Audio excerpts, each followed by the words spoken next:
आज आपण सुचीस फूडमध्ये वागोटाची भाजी बनवणार आहोत। ही पावसाळ्यात मिळणारी जंगली भाजी आहे, पण खूप छान भाजी आहे, गुणकारी आहे भाजी ही। खास ना आषाढी एकादशी दिवशी द्वादशीला ही भाजी खातात।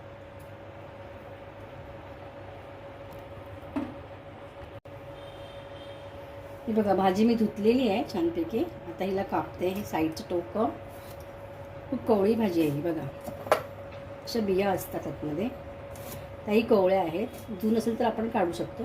हे बघा असं बारीक बारीक कापून घ्यायची ही भाजी आपल्याला, छानपैकी अशी बारीक कापून घ्यायची।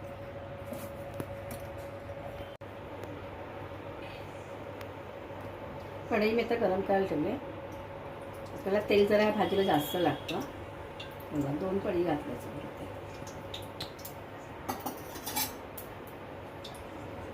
जिरं घालते 1 चमचा, आणि 2 मोठे कांदे घेतलेत मी कापून।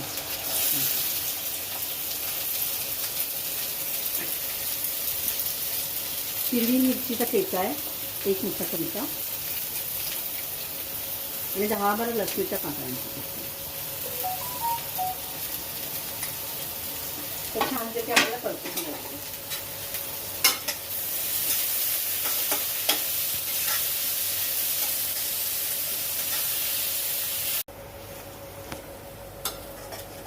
अशा तसं छानपैकी मी परतून घेतलंय कांदा लसूण।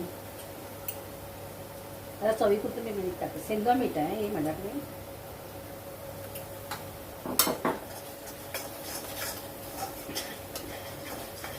हळद 1 चमचा, धना जिरा पावडर आहे 1 मोठा चमचा, आणि कांदा खोबरं आमचा घाटी मसाला आहे 1.5 चमचा, काश्मीरी मिरची 1 चमचा। छानपैकी परतून, हा काळा मसाला आहे। छानपैकी आपल्याला परतून घ्यायचा मसाला।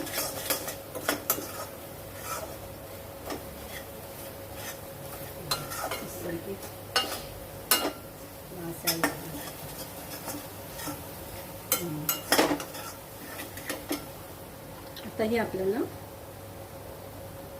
भाजी घालायची वागोटाची। ह्याला कोकणातले लोक पेंढरं बोलतात। ही भाजी खूप गुणकारी आहे।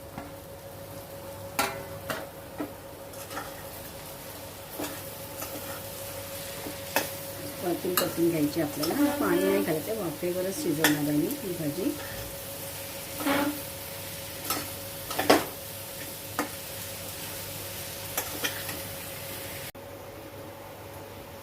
छानपैकी आपण हे असे परतून घेतलेली। आता मला मी मूग घातलेले, मूग डाळ भिजत घातली होती, ती पोळ्यात टाकायची आपल्याला।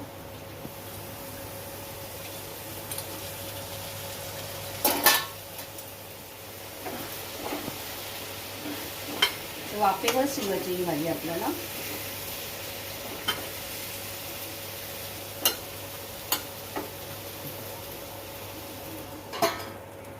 दहा मिनिटं तरी शिजवून घ्यायची आपल्याला।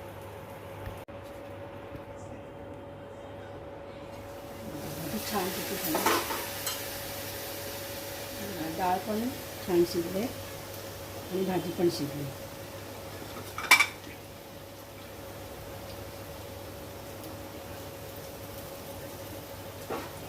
ही भाजी खूप छान आहे, म्हणजे वात असेल किंवा आपल्याला आजार कुठलाही धलकुटाचा आजार तोही घालवते ही भाजी। करून बघा एकदा तरी। कर पुन्हा कर।